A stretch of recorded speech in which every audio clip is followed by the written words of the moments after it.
Olá pessoal, hoje nós estamos aqui para falar sobre cinética química. A gente vai dividir esse assunto em 3 partes, né? E a gente vai, na primeira parte, falar, né, o que é a cinética química, a gente vai definir e vai falar sobre a ocorrência de uma reação dentro desse assunto, na qual a gente entende que a cinética química está associada à velocidade com que as reações ocorrem. Até por definição, a gente entende que é a parte da química que estuda a velocidade de ocorrência de uma reação, né? Isso tem um entendimento muito importante para o nosso dia a dia, porque quando a gente fala de velocidade com que uma reação ocorre, a gente pode estar indicando que algumas reações vão levar aí alguns segundos para ocorrer, outras vão levar minutos, horas, dias, semanas, anos, décadas para que a reação seja efetivada. E a gente consegue trabalhar com isso dentro de diminuir esse tempo de reação, aumentar esse tempo de reação. Então existem fatores que podem influenciar nesse caso e a gente também vai trabalhar esses assuntos aí dentro da cinética química. Então inicialmente a gente entende como sendo a parte da química que estuda a velocidade com que as reações ocorrem.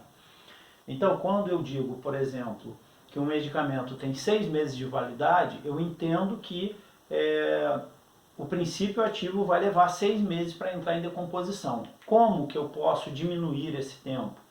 Como é que eu acelero esse tempo de decomposição? Será que se eu deixar o meu medicamento guardado num local fora da luz, fora de uma fonte de calor, o meu medicamento vai durar aquele tempo de validade da mesma forma que se eu pegar o meu medicamento e guardar num armário na minha casa, onde aquele armário está num local, né, do lado de uma janela, onde bate sol todo dia, num período de verão, uma temperatura lá de 40 graus, o que vai acontecer com esse medicamento? Então observa só, quando eu coloco essa medicação exposta a calor, a luz, a tendência é de que a validade desse medicamento diminui. Então isso está associado diretamente ao que a gente fala de como sendo cinética química.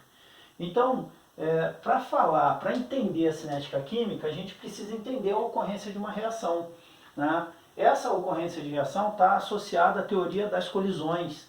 Então a gente tem algumas informações que são importantes para serem definidas, para que a gente consiga desenvolver o assunto. Então, o meu entendimento é o seguinte: para eu estudar a velocidade com que uma reação ocorre, vou entender como que essa reação ocorre. Então eu tenho reagentes, eles vão reagir entre si. Isso vai levar um determinado tempo. Como é que ocorre essa reação? Eu coloquei aqui alguns pontos importantes para a gente poder debater. O primeiro deles é contato entre os reagentes. Então, olha só, se eu quero que ocorra uma reação, a primeira coisa que eu tenho que fazer é colocar esses reagentes em contato, né? Então, vou adicionar esses reagentes dentro de um mesmo recipiente. Não basta só isso, né? Além do contato entre os reagentes, eu preciso que esses reagentes tenham afinidade química. Como assim? Eu tenho 2 ácidos, vou colocar para reagir 2 ácidos. A tendência é que não haja reação. 2 bases, né? 2 hidróxidos, também não. Agora, se eu pegar um sal de caráter ácido, né, e um sal de caráter básico, coloco para reagir, eu vou ter reação. Eu pego um ácido com uma base, também vou ter reação.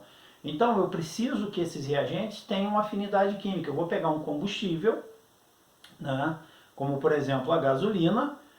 Para fazer a combustão dessa gasolina, eu vou precisar de oxigênio, vou precisar do comburente. Mas só isso é suficiente, né? Só ter gasolina e oxigênio é suficiente para que a minha reação ocorra? Não, não é. A gente tem mais alguns pontos importantes, tá? Eu preciso de uma quantidade mínima de energia para que eu faça essa gasolina entrar em combustão, né, para que ela possa queimar. Então eu preciso de uma centelha, de uma fagulha, eu preciso de uma quantidade de calor, né? Tudo isso para favorecer o processo de ocorrência da combustão. Então nós temos o contato entre os reagentes, a afinidade química, e quando a gente fala de afinidade química, esses reagentes, o que vai acontecer?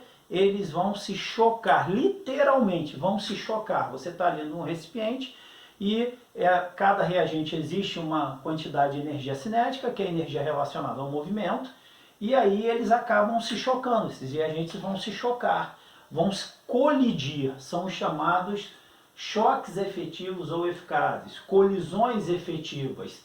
Então, quando esses reagentes colidem, e outra coisa, essa colisão não pode acontecer de qualquer jeito. Eu tenho que ter uma colisão favorável, uma orientação favorável. Então, eu tenho, por exemplo, H2 reagindo com Cl2. Né? Para que essa reação ocorra, não é de qualquer forma que essas moléculas vão se chocar para que a reação ocorra. Tem que ter uma orientação adequada, favorável, né? Para que isso, né, seja mais fácil da gente ter a reação. Então, por exemplo, se a gente entender uma maneira muito simples, né? Aqui a gente coloca, ó, o H2, tá? Representando aqui como se fosse duas bolinhas, aquela ideia do modelo de Dalton, tá? Lá da lei de Dalton. Vai reagir com o Cl2. Né? Lembra que o Cl2, ele tem maior raio atômico, ele vai ser maior. Tá aqui, ó, Cl2. O que vai acontecer? Ele vai formar para mim o HCl, que seria, ó, um de hidrogênio com um átomo de cloro. Então, olha só, desse jeito aqui. Então, para que essa reação ocorra, preste atenção, o choque ele tem que ser, né, numa orientação adequada. Então, elas não podem se chocar nessa posição com que elas estão. Não pode chegar de lado. Uma não pode estar nessa posição e a outra na vertical. Na verdade, eu vou ter que colocar as duas na vertical, para que elas se choquem de forma com que a orientação vá me dar essa formação. Então, na verdade, o que eu tenho é uma orientação favorável para a ocorrência da minha reação. Então, ó, tem que ter contato entre os reagentes? Primeiro. Segundo, tem que ter afinidade química entre eles? Beleza. Tem que ter uma movimentação dessas partículas, né?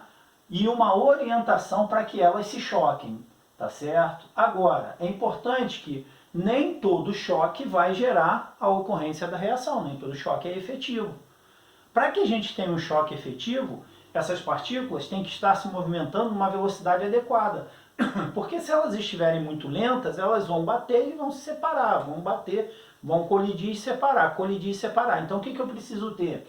Eu preciso ter uma velocidade, né, como eu falei, adequada, precisam estar numa velocidade maior. Para isso, essa velocidade, lembra, ela está associada a uma determinada quantidade de energia para que essa velocidade seja adequada e a colisão seja efetiva. Então, esta quantidade mínima de energia para que a reação ocorra, eu chamo de energia de ativação.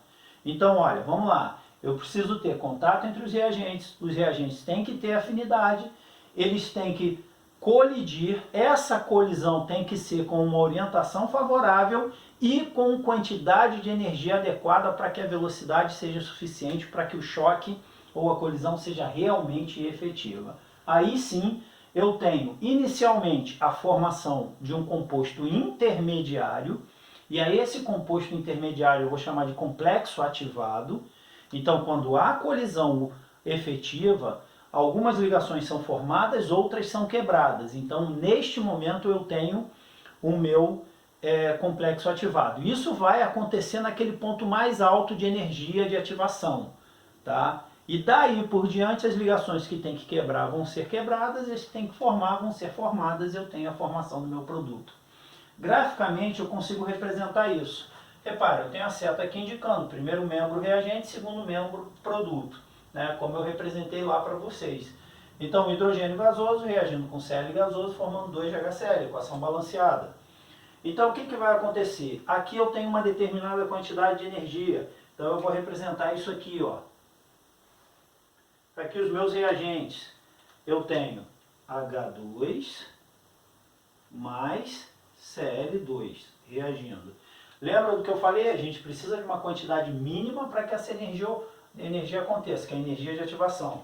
Então, olha, eu preciso dessa energia. O que vai acontecer? Vou acertar aqui. Ó. Quando eu chego nessa quantidade de energia que eu estou me referindo, ó, eu chegar aqui a essa quantidade de energia, eu tenho a formação do meu complexo ativado. Como é que seria o meu complexo ativado? Vamos entender desse jeito, ó. Eu tenho aqui hidrogênio, tá? Ligado a hidrogênio. Cloro ligado a cloro. E aqui no meio eu tenho justamente, ó, as ligações que começam a ser formadas. Aqui é o meu composto intermediário, ou seja, o que está formando aqui? O meu complexo ativado. Então aqui, ó, é o complexo ativado. Aí a reação continua se processando. As ligações que tem que quebrar vão ser quebradas. E eu tenho a formação do meu produto, que nesse caso é C2 de HCl. Se a gente observar nessa reação, olha, tem algumas informações importantes que a gente pode observar. Olha, essa quantidade de energia é referente ao reagente.